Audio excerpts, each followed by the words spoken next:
Alléluia. Louez le Seigneur. Est-ce que quelqu'un est enthousiaste d'être dans la maison de Dieu ce soir? Êtes-vous vraiment enthousiaste? Démontrez-le.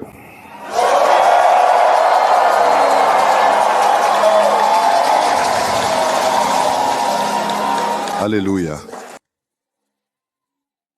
C'est ce que je pensais que vous alliez faire.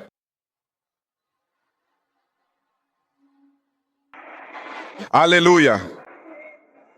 Je veux que vous le fassiez. Vous allez devoir démontrer à 5 personnes que votre pouvoir de rire est nettement supérieur au leur. Allez, 5.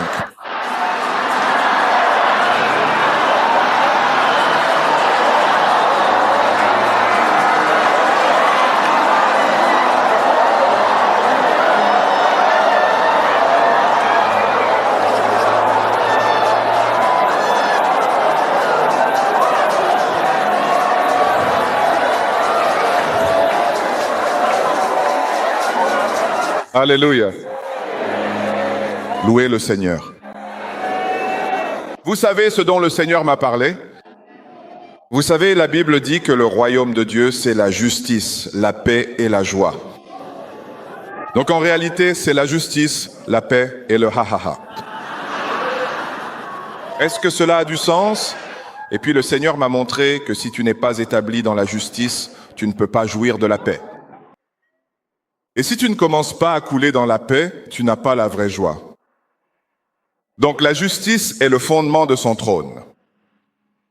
Et alors tu es en position pour la paix, puis la joie. Donc ces 3 éléments sont tout aussi importants, car tant que tu n'atteins pas la joie, tu n'es pas encore arrivé.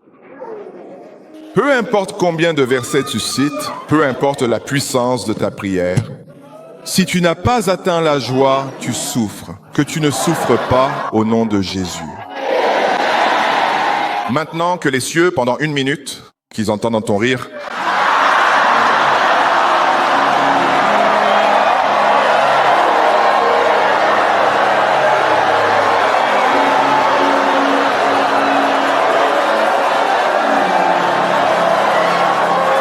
gloire.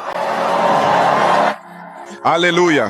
Gloire, gloire, gloire. Quelqu'un doit s'enthousiasmer. Il faut que quelqu'un s'enthousiasme. Avez-vous passé une merveilleuse semaine? Il faut que quelqu'un s'enthousiasme. Waouh! Alléluia. Que le diable se mette en colère. Que le diable se mette en colère. Que le diable se mette vraiment en colère. Hé! Hé!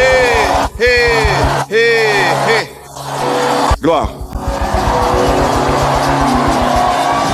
Alléluia. Louez le Seigneur.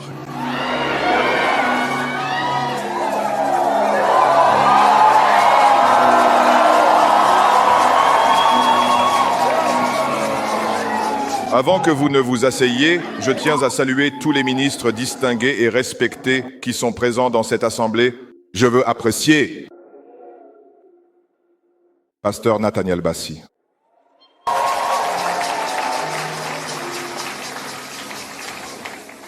Et cet homme est comme un ange. Louez le Seigneur. Le Seigneur t'a béni, mon frère, et il continuera de multiplier ses grâces sur ta vie. Je veux saluer notre président. Je lui ai dit que sa tâche est plus grande que celle du président national du PFN. Ici à Lagos, les principautés de Lagos. S'il vous plaît, priez pour cet homme. Applaudissez et célébrez.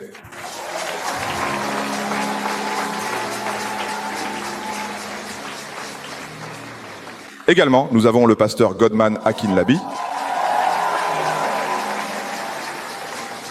J'aurais aimé avoir un nom comme le tien. Godman, c'est puissant. C'est ton père qui t'a donné ce nom ou tu te l'es donné toi-même? Je soupçonne que tu t'es donné ce nom toi-même. Alléluia. Et à tous les ministres présents, que Dieu vous bénisse. S'il vous plaît, applaudissons tous les ministres. Le pasteur Pojou c'est un apôtre. Je vais l'appeler apôtre. Le grand apôtre Pojou. Alléluia. Ne vous inquiétez pas. Ne vous appelez pas vous-même. Nous vous appellerons. Aucun problème. C'est un homme formidable. Amen. Excellente vision. Voyez ce que le Seigneur a fait. Amen. Je vois que nous avons des gens du Kenya, d'Ouganda et d'autres endroits un peu partout. Merveilleux, incroyable. Maintenant, je comprends pourquoi le pasteur Pojou a attendu si longtemps avant de se marier. Sa femme est prophétique. Il a dû attendre, attendre et encore attendre. Pourquoi l'as-tu fait attendre, ma sœur? Alléluia. Mais plus je les regarde, plus je vois à quel point ils vont parfaitement bien ensemble. Le pasteur Toyin est pour le pasteur Patrick. Alléluia. Loué soit le Seigneur. Vous voyez, le problème avec ces gens du temps, les DJ, c'est qu'ils savent que je n'ai pas encore commencé mon message et ils sont déjà en train de me chronométrer. S'il vous plaît, que quelqu'un m'aide à parler à ces gens. Je fais juste les présentations. Alléluia. Merci beaucoup pour l'opportunité d'être ici. Je ne le prends pas pour acquis. Je crois que je viens ici depuis 2014 ou quelque chose comme ça. Ça fait longtemps. Merci beaucoup. Merci. Merci. Je prie de ne pas vous décevoir avec une nouvelle révélation.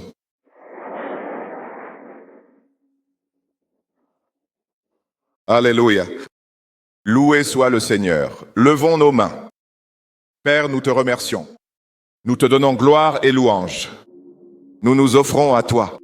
Nous disons, Seigneur, que ta volonté soit faite. Nous n'avons pas d'autre agenda que le tien, Seigneur. Agis comme tu le veux. Saint-Esprit, tu sais exactement ce dont nous avons besoin en ce moment.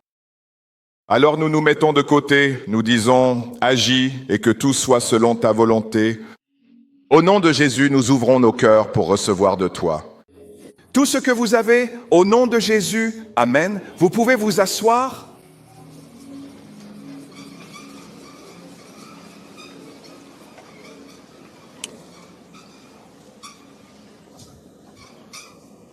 Il y a quelque chose que le Seigneur m'a montré concernant ce qui va vous arriver cette année.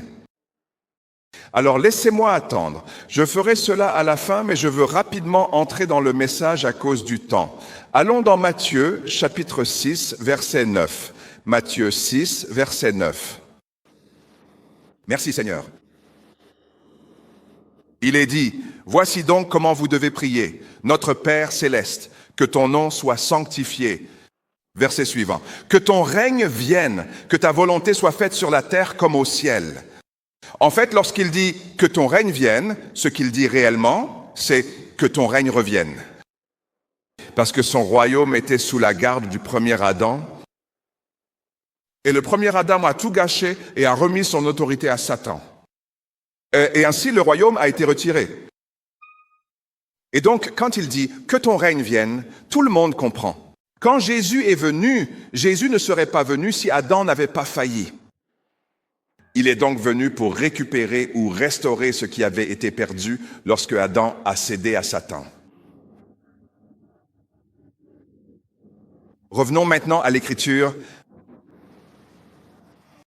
Il dit que ta volonté soit faite sur la terre comme au ciel. Donc, le royaume doit d'abord revenir et alors la volonté de Dieu pourra être faite sur la terre comme au ciel. Maintenant, donnez-moi une traduction de Passion pour les versets 9 et 10. Traduction de la Passion, merci Seigneur Jésus. Traduction de la Passion, verset 9, Matthieu 6 et 9. Priez ainsi. Notre Père bien-aimé qui habite dans les cieux, que la gloire de ton nom soit le centre de nos vies. Le verset suivant. Au verset suivant,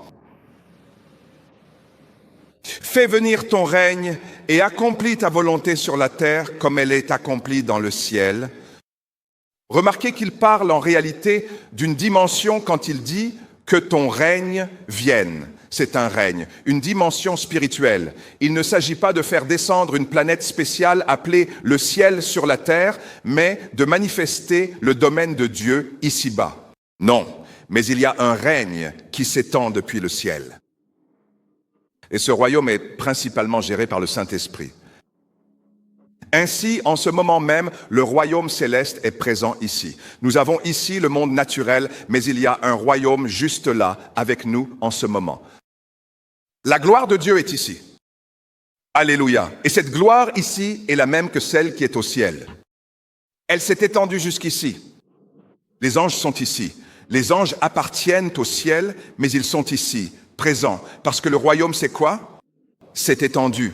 Donc quand nous pensons ainsi, nous réalisons maintenant que lorsqu'il dit que ton règne vienne, il ne parle pas d'un système religieux.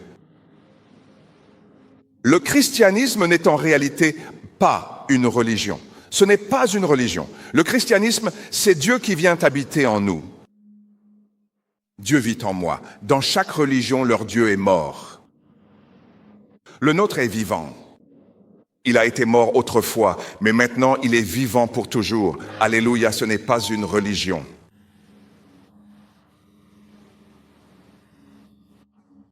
Quand nous disons que le royaume vienne, il s'agit d'un agenda.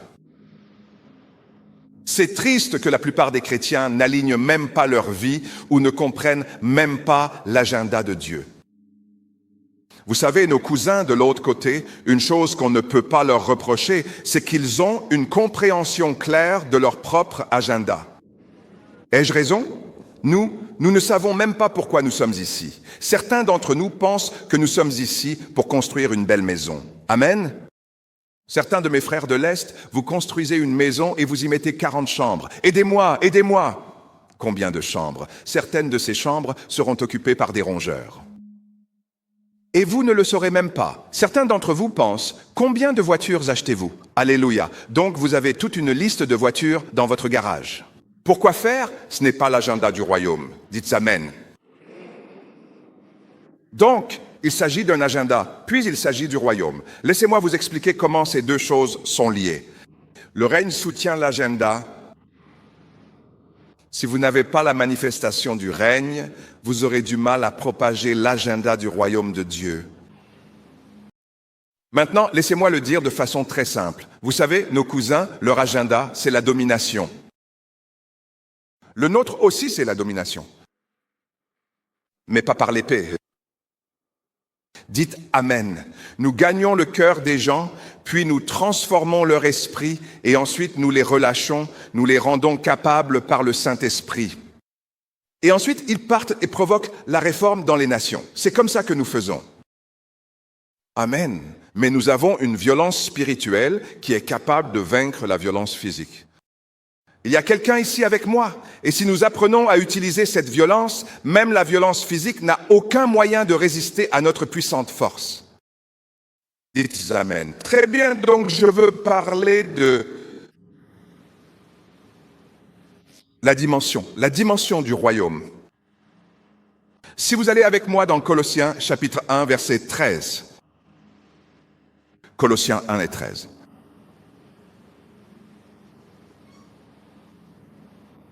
Il est écrit Colossiens 1, verset 13.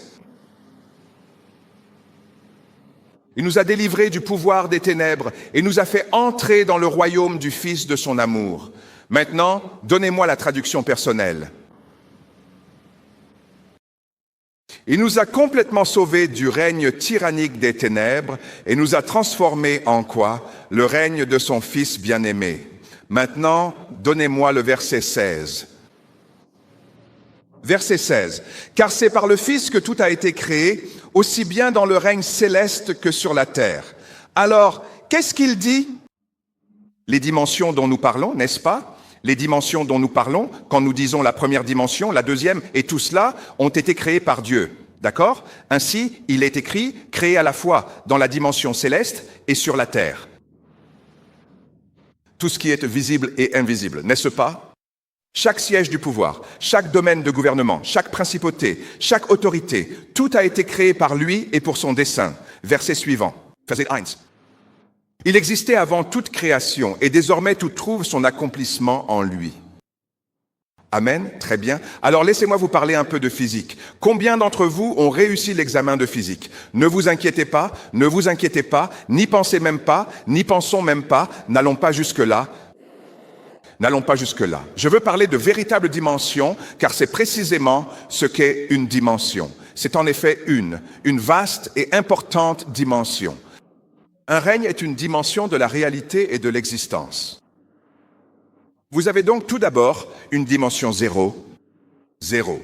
C'est un point qui n'occupe aucun espace. C'est de dimension zéro. Il est difficile d'imaginer un point qui n'occupe aucun espace. Vous avez alors la première dimension, c'est-à-dire la ligne entre deux points. La ligne entre deux points, sans hauteur ni largeur. Alléluia. La ligne entre deux points, sans hauteur ni largeur, juste une longueur. Maintenant, voici ma meilleure illustration. Vous voyez ceci? Qu'est-ce que c'est? Un fil. Ce n'est pas le meilleur exemple parce que celui-ci a une largeur. Mais imaginez simplement une ligne entre deux points sans aucune épaisseur. Alléluia. Juste une ligne, d'accord? Ce serait la première dimension. Ensuite, la deuxième dimension, c'est la longueur et la hauteur dans un espace sans largeur. Quelque chose comme ceci. Vous voyez ceci? S'il n'y avait pas de largeur ici, on appellerait cela la deuxième dimension. J'espère que je ne complique pas vos vies. Ce rire est suspect. Vous avez répondu à ma question, mais vous devez l'entendre. Alléluia. Quelle est la troisième dimension? Longueur, hauteur et largeur. C'est la largeur dans un espace. Donc ceci est tridimensionnel. Longueur, hauteur et largeur, d'accord? Certains d'entre vous ont révélé avoir échoué en physique. Oui. D'accord. Donc longueur, hauteur et largeur dans un espace. Voilà, c'est la troisième dimension. Maintenant, la quatrième dimension est spirituelle. Mais voici le problème. Nous avons trop épuisé. Nous parlons de la quatrième dimension, en oubliant qu'on vient de nous dire que la quatrième dimension est une dimension créée. C'est la dimension spirituelle. Savez-vous que la dimension spirituelle est l'un des endroits les plus dangereux? Donc, lorsque nous parlons de la quatrième dimension, cela ne veut pas dire qu'elle est lumineuse. Elle contient du bon, du mauvais et du laid. Il y a le Saint-Esprit. Il y a les anges de Sion, mais il y a aussi des démons. En réalité, cette quatrième dimension est ce que la Bible appelle le second ciel. C'est là que se trouvent les quartiers généraux des opérations stratégiques sataniques. C'est pourquoi on parle de méchanceté spirituelle dans les lieux célestes. Remarquez qu'il est dit « lieu céleste ». Donc, lorsque vous entendez « lieu céleste », ne pensez pas toujours que c'est bon. Allô, quelqu'un, aidez-moi. Est-ce que vous comprenez ce que je dis? Donc, dans ce domaine, il y a du mal, il y a du bien, mais il y a du mal. En d'autres termes, pour opérer dans ce domaine, vous devez être équipé de la parole de Dieu jusqu'à un certain point. Et vous devez apprendre par l'esprit comment naviguer. Sinon, vous serez trompé. Vous serez trompé. Quelqu'un viendra et ressemblera à Jésus. Et il prononcera la parole de Dieu. Il citera les Écritures. N'oubliez pas que lorsque Satan est venu tenter Jésus, il a utilisé la parole, donc le fait que quelqu'un ouvre la Bible et lise la Bible, cela veut-il dire que cela vient de Dieu? Vous voulez quelque chose maintenant? Alléluia. Donc, lorsque vous entrez dans ce domaine, vous devez avoir du discernement. Le discernement n'est pas un don. Le discernement des esprits est un don. Le discernement est la capacité de distinguer le bien du mal. Donc vous arrivez dans un endroit, vous entrez quelque part et quelqu'un prêche et vous discernez que cet homme n'est pas de Dieu. Il aura beau dire tout ce qu'il faut, vous resterez troublé et vous vous éloignerez discrètement. Dites Amen, de peur que tu sois quoi? Trompé. En ces derniers jours, il ne s'agit plus seulement de résultats. Vous allez constater toutes sortes de résultats. De quoi s'agit-il maintenant? Le discernement. Après tout, Moïse laissa tomber son bâton, les deux magiciens ont laissé tomber les leurs, et ils se transforment aussi. Il vous faut donc apprendre à discerner quelle manifestation est divine et laquelle ne l'est pas. Sinon, vous serez trompés. Dites Amen. Sommes-nous d'accord? Gloire à Dieu. Il existe donc une dimension supérieure à la quatrième dimension. Et c'est dans cette dimension que Dieu réside. Je vais l'appeler la cinquième dimension. Ne me demandez pas où je l'ai trouvé. Je vous le dis tout net. On va l'appeler la cinquième dimension. Dites Amen. Donc cette dimension est celle où Dieu réside.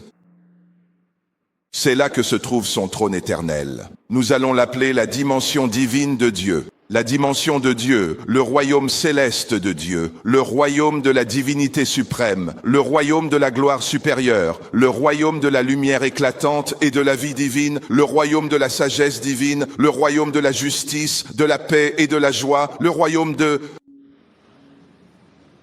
la perfection et de l'excellence de Dieu. C'est ce que nous allons appeler la cinquième dimension. Je veux que vous sachiez profondément que vous êtes véritablement nés de Dieu. Donc vous appartenez en réalité et de façon intrinsèque à la cinquième dimension. Croyez-le. Dites Amen.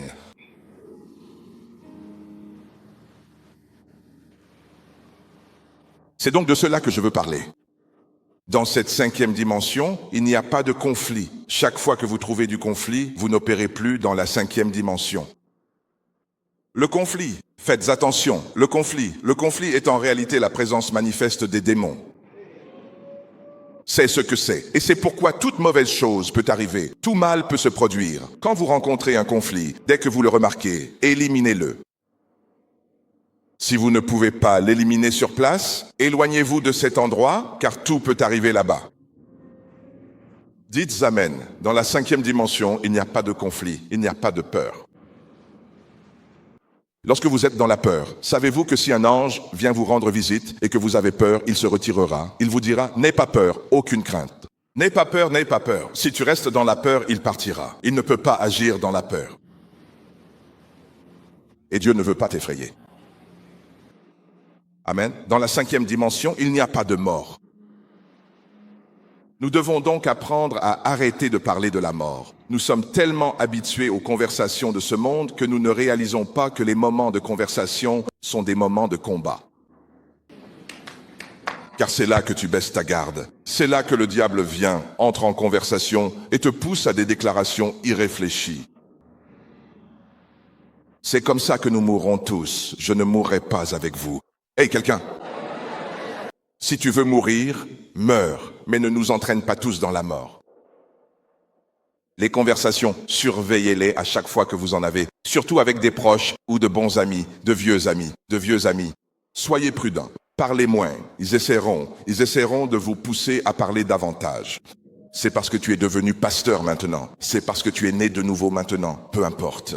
Laissez-les vous provoquer, n'entrez pas dans ce lieu, dites Amen. Il n'y a pas de ténèbres. Il n'y a pas de honte. Il n'y a pas de honte. Il n'y a pas de confusion. Il n'y a pas d'affection. Il n'y a pas de maladie.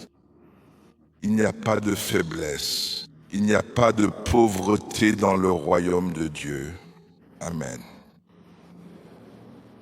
Maintenant, laissez-moi vous montrer quelque chose. Allez à Jean 14, verset 1.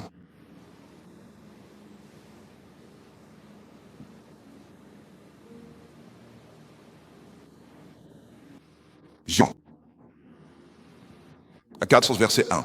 Regardez ça, que votre cœur ne se trouble point. Vous croyez en Dieu, croyez aussi en moi. Verset suivant. Dans la maison de mon Père, il y a beaucoup de... Quoi? Manoirs. Ils nous ont appris que cela signifiait de très grandes maisons.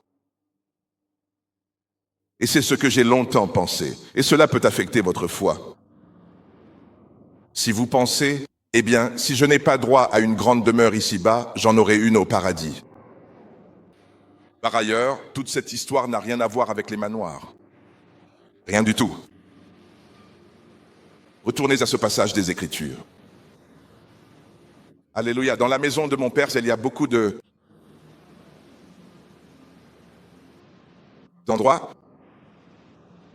C'est ce que cela signifie. De nombreux lieux d'habitation. Des lieux d'habitation. La maison de son Père est un grand endroit. Alors il y a de nombreux lieux d'habitation à l'intérieur de ce grand endroit. Suivez-moi. Il dit, si ce n'était pas le cas, La maison de mon père a de nombreuses demeures. D'accord, très bien. C'est la traduction passion. Si c'était autrement, je vous le dirais clairement, car je vais vous préparer une place pour vous reposer. Verset suivant. Regardez bien. Maintenant, revenez à la nouvelle version King James. Revenez à la nouvelle version King James. Et si je vais vous préparer une place, maintenant écoutez bien la grammaire. Je reviendrai et je vous prendrai avec moi, afin que là où je suis, vous y soyez aussi. Donc cet endroit dont il parle, il y était déjà. Pendant qu'il leur parlait, il y était. Il a dit, je vais partir et préparer, afin de rendre possible pour vous de venir me rejoindre là où je suis. La question est, où était-il? Où était-il? Vous voyez, nous pensons que Jésus-Christ, nous pensons que Christ est son nom de famille. Non. Alléluia. Christ n'est pas son nom de famille. Christ est l'endroit où il demeurait. Il était le seul à être en Christ. Et il a préparé un chemin pour que toi et moi puissions entrer dans quoi? Christ. Alléluia. Il a donc ouvert la voie. Maintenant, nous sommes arrivés à quoi? Christ, c'est de cette maison dont il parle. C'est un manoir. Dites Amen. Voilà donc comment Dieu nous a intégrés à l'histoire. Il nous a fait entrer dans ce royaume par la nouvelle naissance. Une fois que vous êtes nés de nouveau, vous êtes entrés dans ce royaume, dans ce lieu en Christ. Et je vais vous le prouver maintenant. Allez avec moi à Éphésiens 6, verset 12. Éphésiens 6, 12. Car nous n'avons pas à lutter contre la chair et le sang, mais contre les principautés, contre les pouvoirs, contre les dominateurs des ténèbres de ce monde, contre les esprits du mal. Dans où? Dans les lieux célestes. Alors, où sont ces esprits maléfiques? Dans les lieux célestes. Maintenant, observez la différence. Allez à Éphésiens 1, verset 3. Éphésiens 1, verset 3.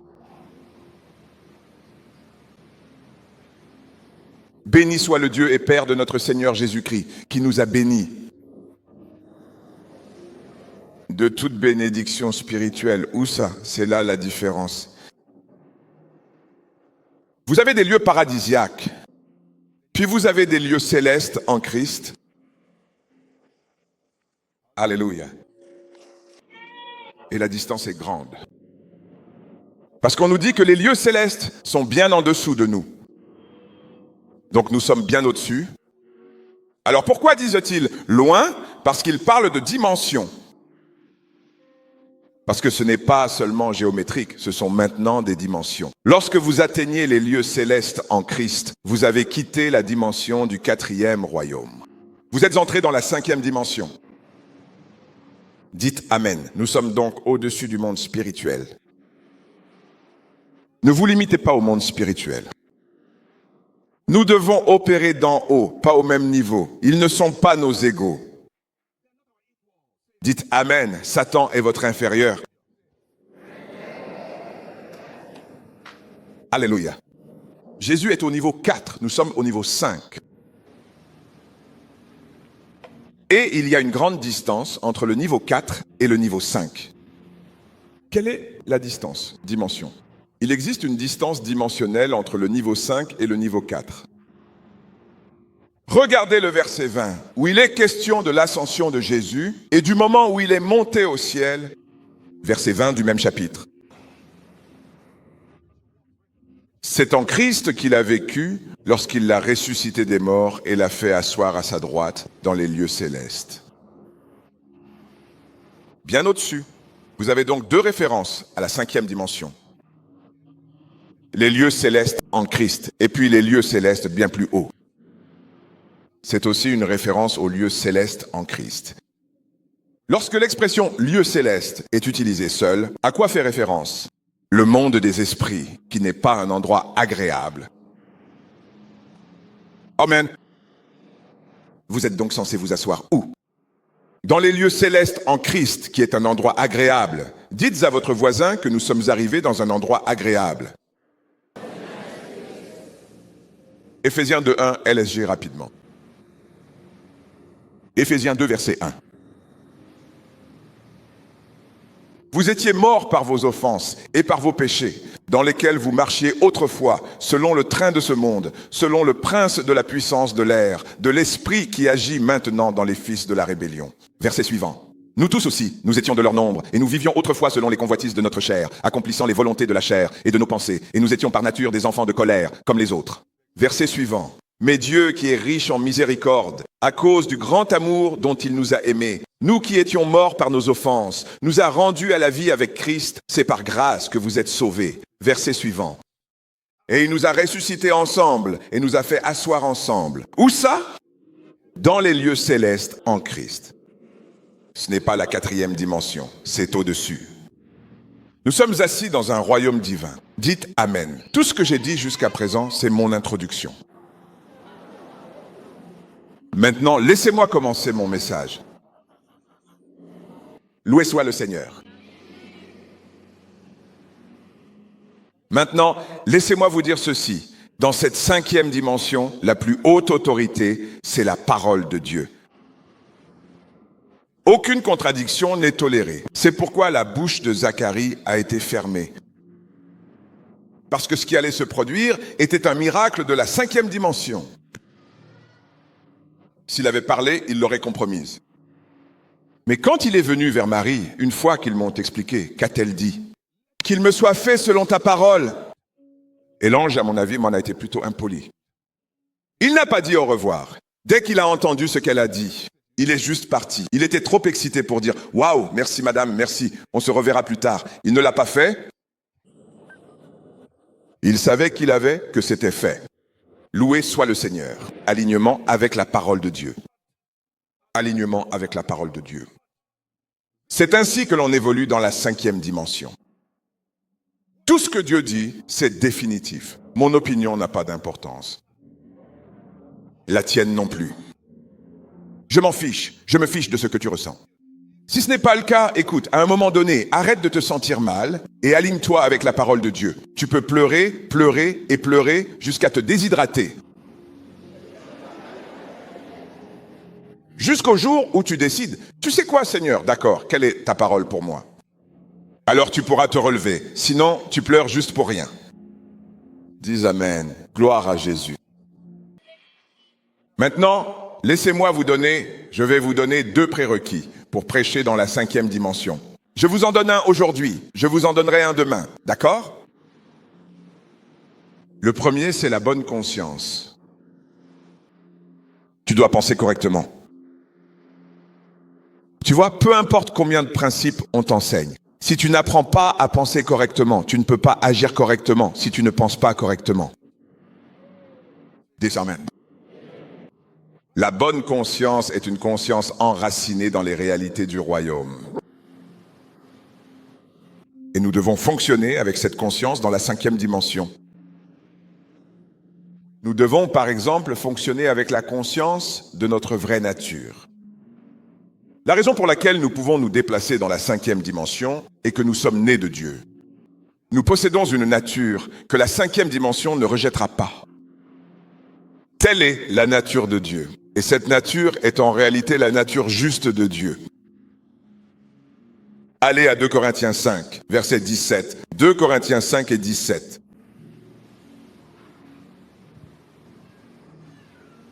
Si quelqu'un est en Christ, il est une nouvelle créature. Les choses anciennes sont passées. Voici, toutes choses sont devenues nouvelles. Il veut donc maintenant nous décrire ce qu'il entend par « Si vous êtes en Christ, vous êtes une nouvelle créature ». Tout est passé, tout est devenu nouveau. Il veut expliquer ce qui est nouveau. Alors il descend au verset 21. Regardez le verset 21. Verset 21, version Louis II, verset 21. Car il l'a fait devenir péché pour nous, lui qui n'a pas connu le péché, afin que nous devenions quoi? La justice de Dieu en lui. Quelqu'un pourrait-il m'aider à faire une démonstration?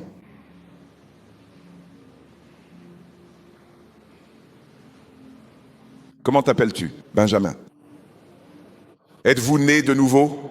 Il vous manque de l'argent dans votre sac. Alléluia. Il semblerait que vous ayez des amis ici. Et de ce côté-ci. Bien, Benjamin est né de nouveau. Vous savez ce que cela signifie? Cela signifie qu'il est la justice de Dieu en Christ. Il est, non pas qu'il a, il est. Certains diront que Benjamin est la justice de Dieu en Christ. Vous savez ce que cela signifie? Cela signifie que son identité a changé. Quelle est son identité? La justice de Dieu. Quand le diable vient te voir, rappelle-lui, écoute, je suis la justice de Dieu. Il le comprend. Beaucoup de croyants ne le comprennent pas, mais lui, il le comprend. Cela signifie que ma nature et celle de Dieu sont les mêmes. Je suis né de Dieu. Quand tu dis que tu es la justice de Dieu, ce que tu veux dire, c'est que tu as la bonne nature. Cela signifie aussi que tu as la bonne position. Cela signifie aussi que tu as la bonne capacité. Il y a donc un alignement qui se produit dès que tu donnes ta vie à Christ. Alors maintenant, il n'est plus seulement quelqu'un qui a la justice ou qui essaie d'être juste. Il est la propre justice de Dieu en Christ. Maintenant, voici le problème. Nous confondons la justice et la vie juste. Tu peux bien te comporter dans certains domaines de ta vie sans être juste. Et ne pas être qualifié par Dieu. Mais tu as fait les bonnes choses. Mais lorsque tu es juste, lorsque tu es la justice de Dieu et que tu sais que tu l'es, c'est là où je veux en venir, et que tu développes la bonne conscience, alors à partir de cette position d'avantage, tu te surprendras à vivre facilement de la bonne manière. Non, commence à bien vivre. Commencez à bien vivre. Benjamin vit bien. Benjamin vit bien. Benjamin. Benjamin, c'est comme ça que tu vis, n'est-ce pas? D'accord. Je croyais que tu étais un homme. Fais comme un homme maintenant. Alléluia. Loué soit le Seigneur. Ainsi, il vivra selon sa conscience. Il y a des choses que je ne ferai plus à cause de ma conscience. Amen. Je vais voler. Et toi donc?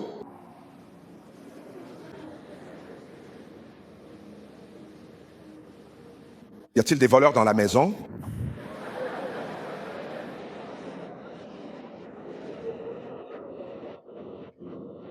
Vous voyez, parce que, voyez-vous, je vais vous le montrer ici. La droiture est la norme juste. Ainsi, lorsque l'on est conscient de sa propre droiture, certaines choses deviennent inférieures aux normes.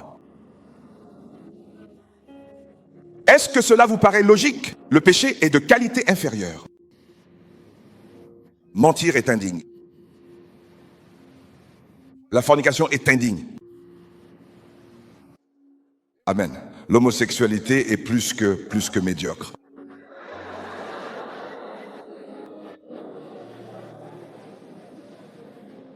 Donc quand je suis conscient, quand je suis tenté de mener une vie en dessous des normes, il y a un rejet en moi. Ce n'est pas qui je suis. Je ne peux pas vivre comme ça. Ce n'est pas ma nature. Vous voyez, cela ne veut pas dire qu'une personne juste ne peut pas voler. Mais quand il vole, il le fait contre sa nature. Quand un pécheur vole, il le fait selon sa nature. Donc, quand tu fais quelque chose, il y a certaines choses que tu feras, tu te diras, « Eh non, ça ne convient pas. Ce n'est pas approprié, alléluia. » Et c'est la meilleure façon d'arriver au point où tu commences à bien vivre. Que ton esprit soit tellement conscient de ta nature, de ta norme, de ta position. Tu commenceras à lutter contre tout ce qui est en dessous des normes.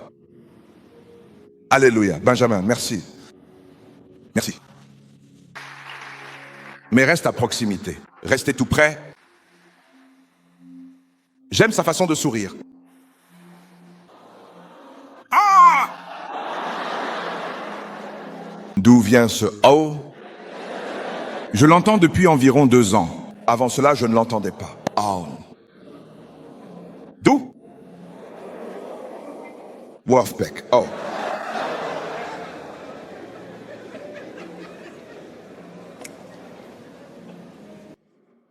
Alléluia. Permettez-moi de dire ceci, la première étape, pour bien vivre, n'oubliez pas, une conscience juste, puis une vie juste. La première étape pour bien vivre, c'est de bien parler. Une fois que ta conscience est juste, c'est de l'abondance du cœur que la bouche parlera. Tu commenceras à dire certaines choses. Même si ton corps ne correspond pas à cela, même si ta condition ne correspond pas, ta bouche commencera à parler. Sais-tu que tu peux te sortir de n'importe quelle situation par tes paroles? Tu peux te sortir de la mort par tes paroles. Tu peux te sortir d'un accident par tes paroles. Tu peux te sortir d'un crash d'avion par tes paroles. Tu peux t'en sortir par tes paroles. Tu peux dire non, non, non, cela n'arrivera pas. Cela n'arrivera jamais. La lumière, une vie juste. Loué soit le Seigneur. Frère Moore a donné un témoignage. Il y avait un gars qui luttait contre le tabagisme. Alors il a dit au gars, continue de fumer. Tu vois, ce gars, j'avais déjà vu beaucoup de gens. Ils avaient prié pour lui et lui avaient donné des conseils.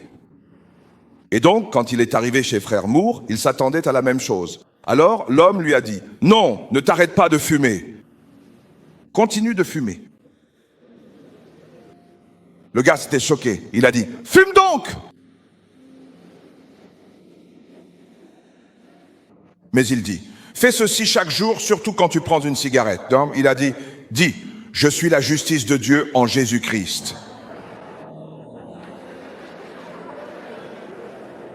Certains d'entre vous, sur le point de commettre la fornication, dites, je suis la justice de Dieu en Jésus-Christ. Certains...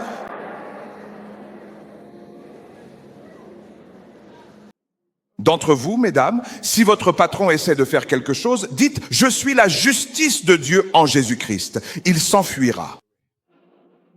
S'il ne s'enfuit pas, priez en langue. Imaginez que quelqu'un essaie de dormir dans votre bureau et que vous vous mettiez à « Il s'enfuira ». C'était un vrai stop. Alors ce gars a continué, il est revenu 3 semaines plus tard avec un témoignage. Ce gars a dit ceci. Il a commencé à le dire. Il a dit qu'une fois, il a pris son paquet, une boîte de cigarettes, l'a jeté à la poubelle, a marché quelques minutes, puis est revenu, a ouvert la poubelle, a trouvé le paquet de cigarettes, l'a ressorti et a continué à fumer. Mais pendant qu'il fumait, il disait « Je suis la justice de Dieu en Christ ». Je suis la justice de Dieu en Christ. Pouvez-vous imaginer que quelqu'un le voit comme ça? Il penserait qu'il est fou. Il ne saurait pas que l'homme est sur le point d'être délivré. Il a dit, j'ai eu 3 semaines. Il n'avait aucune envie de fumer. Aucune. Sur la base de sa confession.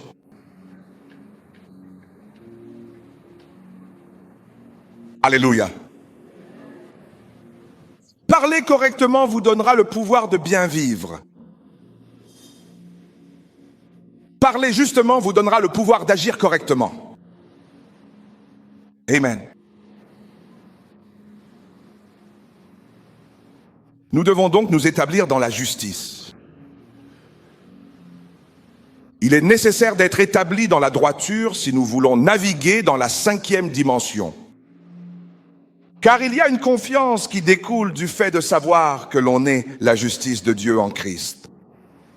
Alléluia. Donc ceci, cette audace. Une audace naît d'une conscience adéquate qui nous permet de naviguer dans la 5e dimension. Il faut naviguer avec audace. N'oubliez pas, la Bible dit que vous devriez vous approcher, c'est difficile à exprimer, du trône de la grâce. Avec quoi? Audace. Approchez-vous du trône de la grâce avec audace. Lorsqu'on évolue dans la 5e dimension, une certaine audace est nécessaire. L'audace n'est pas de l'arrogance. L'audace est une confiance fondée sur la foi en Dieu. Amen. Est-ce que quelqu'un m'entend? Est-ce que je suis clair? Non, tenez-moi au courant. Fais-moi savoir, est-ce que je suis clair? Est-ce que je suis clair? Louez le Seigneur. Ésaïe 54. Dites à vos voisins qu'il est temps de s'établir en toute justice. Comment faites-vous cela? La conscience. Comment adopter cette conscience? La méditation. Vous devez méditer. La méditation n'est pas seulement de la réflexion, c'est aussi du murmure. Tu parles, puis tu réfléchis à ce que tu as dit, et tu réfléchis à ce que tu as dit, puis quand tu réfléchis à ce que tu as dit, cela donne de la force à ce que tu diras la prochaine fois. Alors, lorsque vous le dites la fois suivante, cela renforce ce que vous pensez. C'est donc comme générer de l'énergie, de la méditation. Et c'est ainsi que tu t'établis dans la justice. Tu arrives à un point où tu n'as plus peur de rien, où tu es tellement sûr que Dieu interviendra pour toi. Tout comme Jésus. Tu sais, il est notre exemple. Comment en est-il arrivé là? Quand rien ne le troublait. C'était la conscience. Il allait se coucher avec une conscience. Il se réveillait avec la bonne conscience. Que cela soit ta part au nom de Jésus. Alléluia. Sais-tu que même dans ton rêve, c'est ton rêve? Ton rêve est ton rêve. Oh, écoute, pasteur, j'ai peur de dormir parce que quand je dors, je fais des rêves. Savez-vous que j'ai changé mes rêves? Avant, je faisais des rêves. Un gars me poursuivait tout le temps avec une machette. Et le pire, c'est qu'il se rapprochait de plus en plus. Chaque fois que je dormais et rêvais, le même gars s'approchait encore plus avant que je ne me réveille. Je me disais donc qu'un jour, ce type allait m'attraper. Jusqu'à ce que j'apprenne certaines de ces choses. La fois suivante où je l'ai vu, après avoir appris cela, je vivais certaines expériences. J'ai dû mener le bon combat. La fois suivante où ce type est venu, tout d'abord, par instinct, j'ai commencé à courir. Puis je m'en suis souvenu. Ah, donc je courais et je me suis arrêté. Ah, attendez maintenant. Alors je me suis arrêté et j'ai fait demi-tour. Et le type courait. Il est venu et s'est arrêté près de moi pour la première fois. J'ai vu ses yeux. Tu sais ce que j'ai vu? La peur. Je ne savais pas, tout ce temps où il me poursuivait, qu'il avait peur de moi. Ils ont peur de toi. Ils ne veulent juste pas que tu le saches. Tu sais ce que j'ai fait? Je l'ai poursuivi. J'ai changé le rêve. Je n'avais jamais changé le rêve. Pas besoin de délivrance. Poursuis simplement le rêve. Alors j'ai poursuivi ce type. Je l'ai attrapé. J'ai pris la machette. Demandez-moi, qu'est-ce que j'ai fait? Ça, c'est pour un autre jour. Ce n'est pas bon de partager certaines choses ici. Mais je peux vous assurer que c'était le dernier jour où quelqu'un est venu me poursuivre dans mon propre rêve. Comment? Dans mon propre espace, dans mon propre domaine. Tu es venu avec des mots. On dit que si l'on donne de la nourriture dans le rêve à quelqu'un et qu'il la mange, il y aura une fausse couche ou un problème de santé. Pourquoi ne nous donnent-ils pas de nourriture? Pourquoi? Parce qu'ils savent que je mangerai la nourriture. Je bénirai la nourriture et je la mangerai, mec. Ou parler en langue, je vais bien le manger, disons Amen. Et pendant que je mange ça très bien, je dis pouf! Après tout, j'ai l'écriture. Il dresse une table devant moi en face de... Quelqu'un. Allez. Ha, ha, ha, ha, ha. Vos jours de victoire ont commencé. Cette année, vous grandirez. Cette année, tu vas réussir. Oh. Cette année, vous allez grandir. Peu importe ce qui s'oppose à vous. Vous en avez assez entendu cette semaine. Vous avez reçu suffisamment de paroles révélées. Vous avez des instructions. Rien ne pourra vous empêcher de prospérer en 2026. Si vous y croyez, que votre amen résonne comme le tonnerre.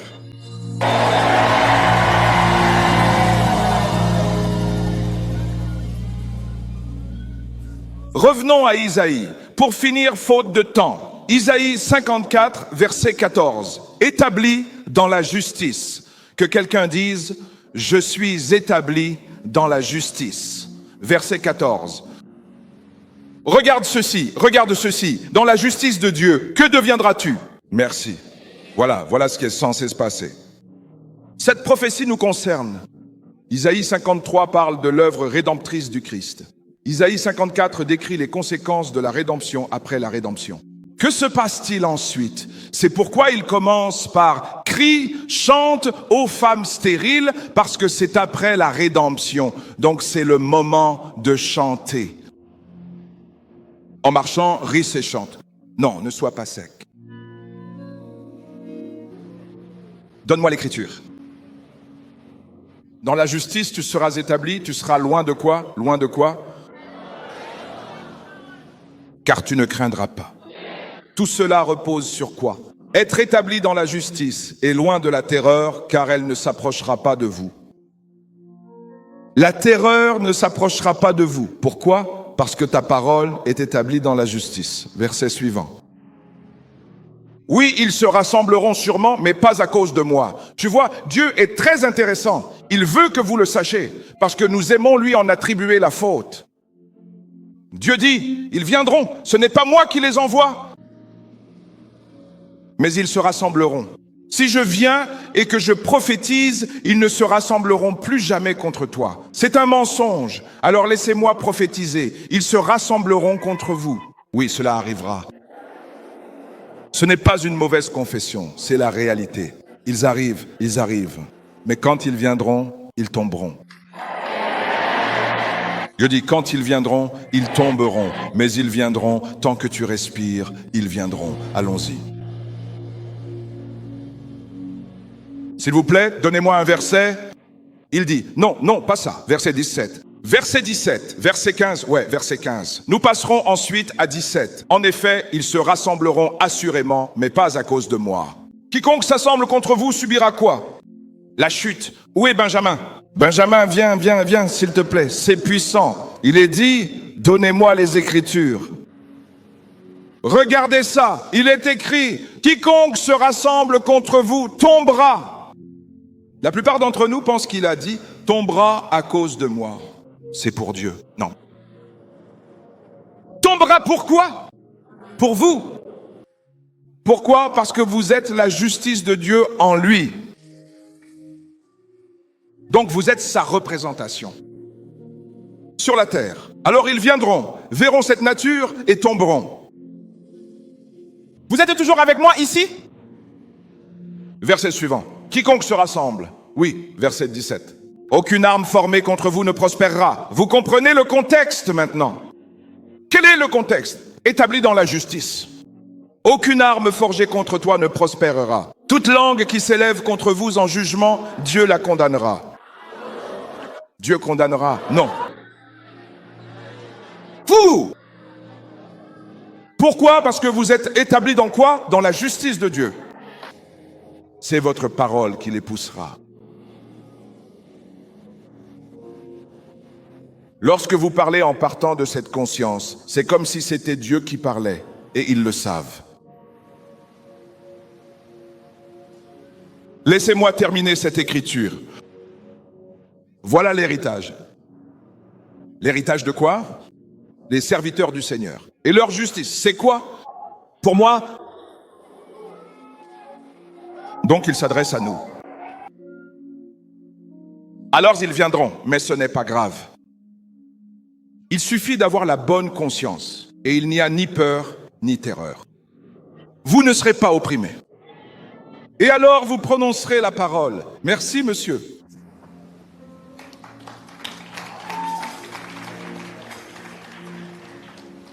Alléluia. Que quelqu'un dise parole.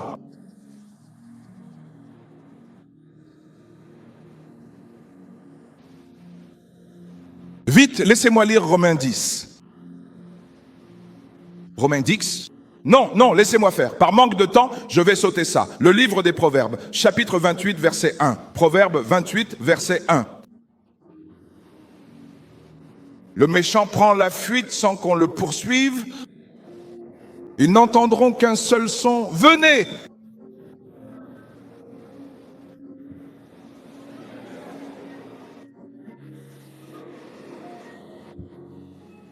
Vous voyez un homme qui a de l'argent, beaucoup d'argent, des sommes colossales, des milliards. Il verra un gecko sur son mur et se mettra à trembler.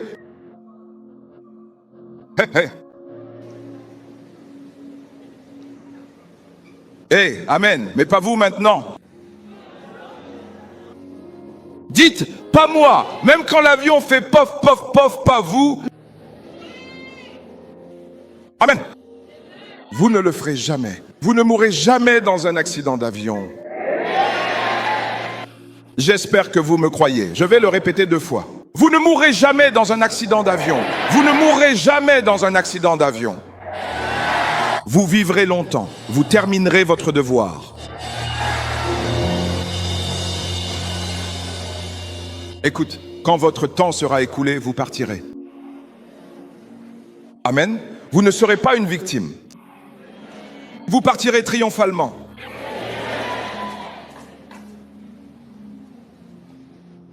Et maintenant, vous pouvez négocier avec Dieu. Voulez-vous partir après avoir mangé une assiette d'igname pilée et un salat?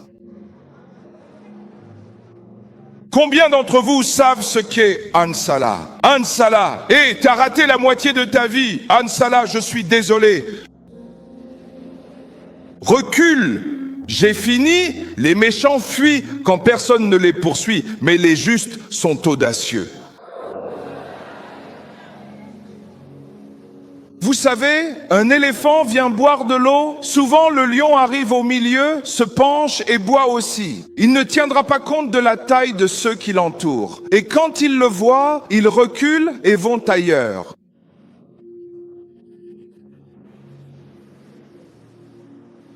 Il y a une audace avec laquelle Dieu veut que nous agissions en ces derniers jours.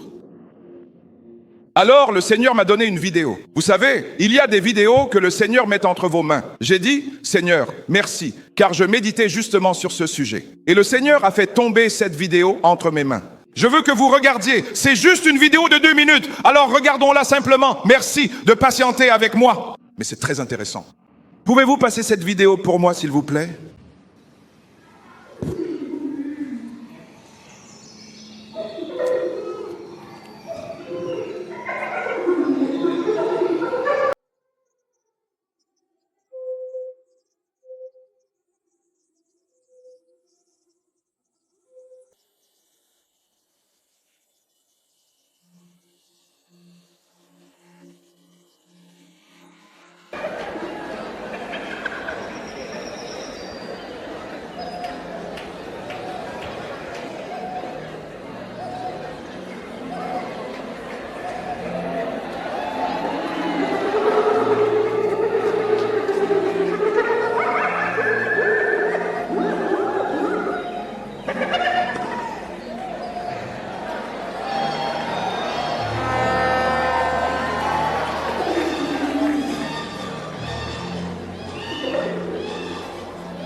C'est une situation qui est non seulement tout à fait compréhensible, mais qui, de surcroît, mérite une attention particulière et approfondie de notre part, car elle représente un aspect fondamental et crucial de notre discussion actuelle, et il est impératif de l'examiner sous tous ses angles pour en saisir pleinement la portée et les implications.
Alléluia. As-tu remarqué que maintenant le lion ne s'est pas levé?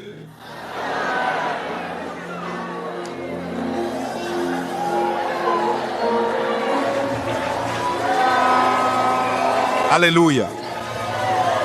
Tu sais, tu sais que si ce lion avait commencé à s'enfuir, il l'aurait attaqué.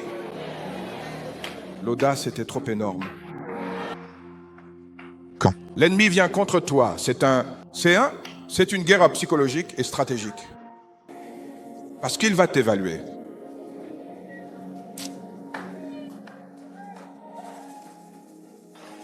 Cette année 2026. C'est ainsi que tu vas opérer.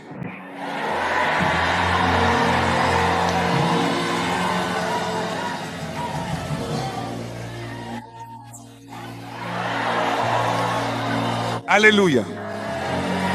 Tu es aussi audacieux qu'un lion. Tu es aussi audacieux qu'un lion.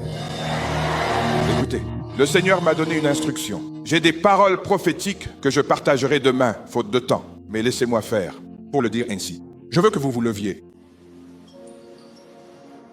Juste quelques-uns, peut-être 1 ou 2 minutes. Pasteur Pojou, mon temps est écoulé. 2 minutes seulement. Nous allons simplement nous réjouir, d'accord? Attendez, attendez.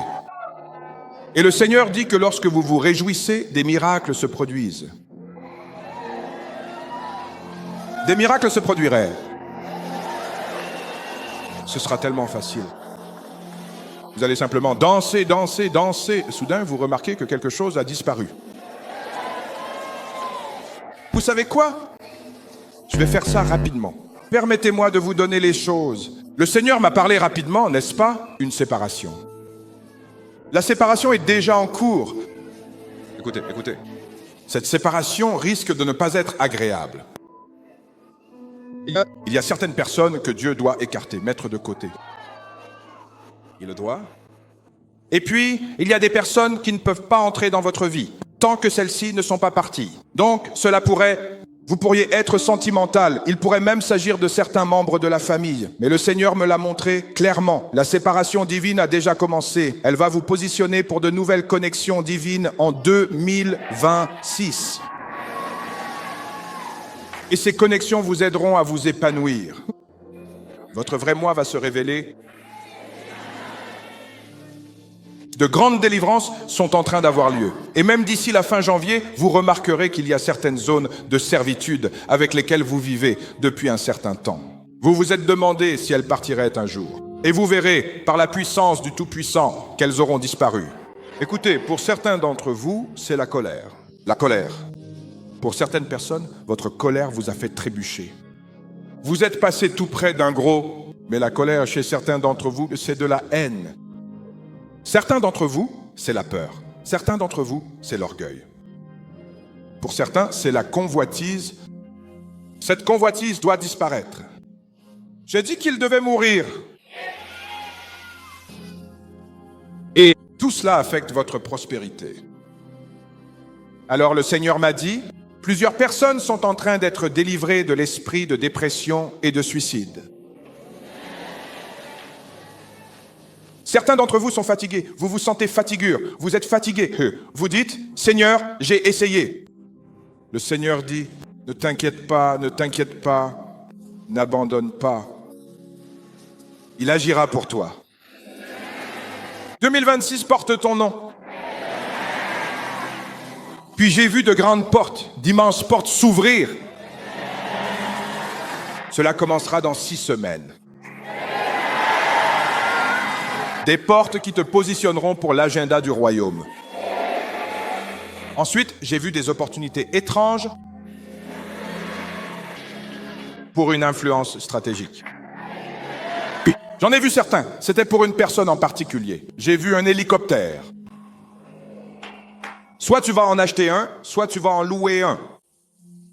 Mais il a déjà tout préparé. Il veut que je te le dise parce que certaines choses sont arrivées et tu as commencé à douter de certaines choses. Il veut que tu saches qu'il est déjà passé devant toi et qu'il t'a accordé la faveur. Est-ce que quelqu'un est enthousiaste? Peux-tu te réjouir maintenant?